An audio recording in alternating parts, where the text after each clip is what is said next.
Hello guys, आज हम जानेंगे 2005 में released lie with me movie की कहानी। इस मूवी में एक टीनेज लड़की को दिखाया जाता है जो काफ़ी सारे लड़कों के साथ इंटीमेट होती है, पर कोई उसे सेटिस्फाई नहीं कर पाता। फाइनली एक दिन उसे एक लड़का मिलता है जो उसे अच्छे से सेटिस्फाई भी कर पाता है और वो उसके साथ खुश भी होती है। इसके बाद क्या होता है, चलिए देखते हैं। तो मूवी के शुरू में हम लैला को देखते हैं। वो सोफे पे लेटकर खुद को सेटिस्फाई करने की कोशिश कर रही थी, पर इतने से उसका मन नहीं भरता, तो अच्छे से तैयार होके एक क्लब में जाती है। फिर जब वो उधर पानी पी रही होती है तब एक लड़का आकर उसकी मदद करता है और इसी बहाने वो लैला की होठों को छूने लगता है। इस लड़के का नाम है डेविड। ये दोनों एक दूसरे को देखकर अट्रैक्ट होते हैं, पर एक दूसरे से कुछ कह नहीं पाते। फिर डेविड अपनी गर्लफ्रेंड विक्टोरिया के साथ डांस करने लगता है और लैला भी कुछ लड़कों के साथ डांस करने लगती है, पर इन दोनों का ध्यान एक दूसरे पे ही रहता है। कुछ देर बाद लैला एक लड़के को लेकर बाहर आती है और उसके साथ इंटीमेट होने लगती है। डेविड अपनी गाड़ी में बैठकर उन्हें देख रहा था, उसके साथ विक्टोरिया भी थी। उन्हें देखकर इन दोनों का भी मूड बनता है और ये लोग भी इंटीमेट होने लगते हैं। फिर अगली सुबह लैला जब ऑफिस जा रही होती है तब उसे डेविड की कार दिखाई देती है, पर उधर डेविड नहीं था। लेकिन डेविड अपने रूम से लैला को देख रहा था और वो लैला का पीछा करने लगता है। कुछ देर बाद लैला नोटिस करती है कि डेविड उसका पीछा कर रहा है, इसलिए वो भागने लगती है। डेविड भी उसके पीछे भागता है। भागते भागते दोनों एक पार्क में पहुंच जाते हैं। उधर कुछ पाइप्स रखे हुए थे। डेविड एक पाइप के अंदर जाके बैठ जाता है। दूसरे साइड से लैला भी पाइप के अंदर आती है और उसे अट्रैक्ट करने की कोशिश करती है, पर डेविड कुछ रिएक्ट नहीं करता और वहां से उठ के चला जाता है। इसके कुछ दिनों बाद लैला जब उसी पार्क में बैठी थी तब डेविड उसके पास आकर उससे बात करता है। दोनों में फ्रेंडशिप हो जाती है और डेविड उसे अपने घर ले जाता है। लैला उधर डेविड के सामान को देखने लगती है, तब पीछे से आकर डेविड उसे टच करने लगता है। देन ये दोनों इंटीमेट हो जाते हैं। फिर डेविड लैला से उसका फ़ोन नंबर मांगती है और लैला भी अपना फ़ोन नंबर उसे दे देती है। अगले दिन जब वो उसके ऑफिस में थी तब डेविड की एक्स गर्लफ्रेंड विक्टोरिया उससे मिलने आती है। विक्टोरिया उसे वार्न करते हुए कहती है, तुम डेविड से दूर रहो क्योंकि वो लड़कियों को यूज़ करके उन्हें छोड़ देता है। मेरे साथ उसने ऐसा ही किया था और तुम्हारे साथ भी वो ऐसा ही करेगा।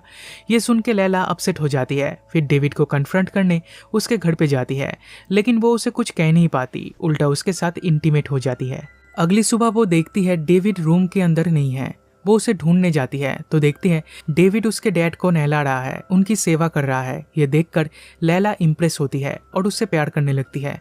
यहाँ से इन दोनों का अफेयर स्टार्ट होता है और ये दोनों एक दूसरे को डेट करने लगते हैं। इनका रिलेशन अच्छे से चलने लगता है। दोनों एक साथ काफ़ी खुश भी होते हैं। फिर एक दिन डेविड उसे लेकर एक क्लब में जाता है। उधर लैला कुछ ज़्यादा ही ड्रिंक कर लेती है। फिर कुछ लड़कों के साथ डांस करने लगती है।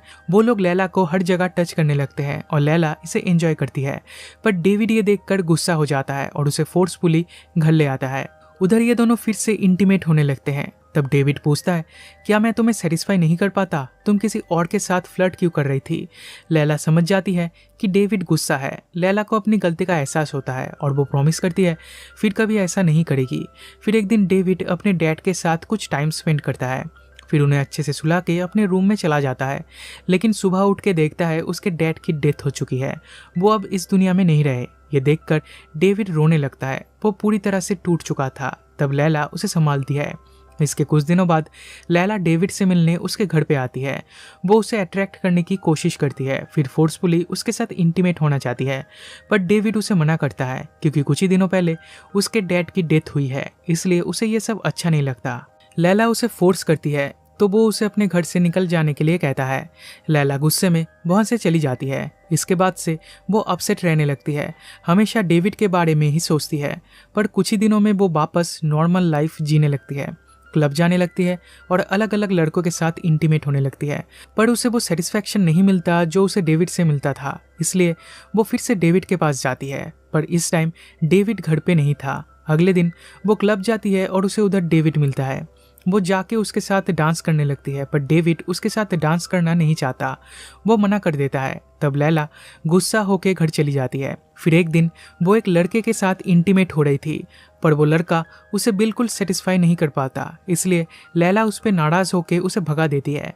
इधर डेविड भी अपनी एक फ्रेंड के साथ इंटीमेट हो रहा था, लेकिन उसे भी वो मज़ा नहीं आता जो लैला के साथ आता था। एक दिन डेविड पार्क में बैठा था, तब उसे लैला दिखती है। डेविड उसे मिस करने लगा था, इसलिए वो लैला के पीछे जाता है। लैला उसकी एक फ्रेंड की शादी में जाती है और डेविड भी उसका पीछा करते हुए उधर पहुंच जाता है। इससे पहले कि वो उससे कुछ कह पाता, लैला की फ्रेंड लैला को लेकर वहां से चली जाती है। फिर लैला एक बूढ़े आदमी के साथ डांस करने लगती है। ये देखकर डेविड जेलस फील करता है। वो लैला से बात करने जाता है पर लैला उसे इग्नोर करके अपने घर जाने लगती है, पर डेविड भी उसके पीछे जाता है। घर पहुंच के लैला खुद को बाथरूम में लॉक कर लेती है। तब डेविड उससे माफ़ी मांगता है और कहता है, मैंने तुम्हें इग्नोर करके गलती किया है, लेकिन अब मुझे रियलाइज़ हुआ है कि मैं तुम्हारे बिना नहीं जी सकता। मैं तुमसे बहुत प्यार करता हूँ, प्लीज़ मुझे माफ़ कर दो। डेविड की बातों से लैला कन्विंस हो जाती है। वो बाथरूम से बाहर आके उसे हक करती है और डेविड को माफ़ कर देती है। इसके बाद से ये दोनों एक साथ हैप्पीली रहने लगते हैं और इसी के साथ ये मूवी यहीं पे ख़त्म हो जाती है।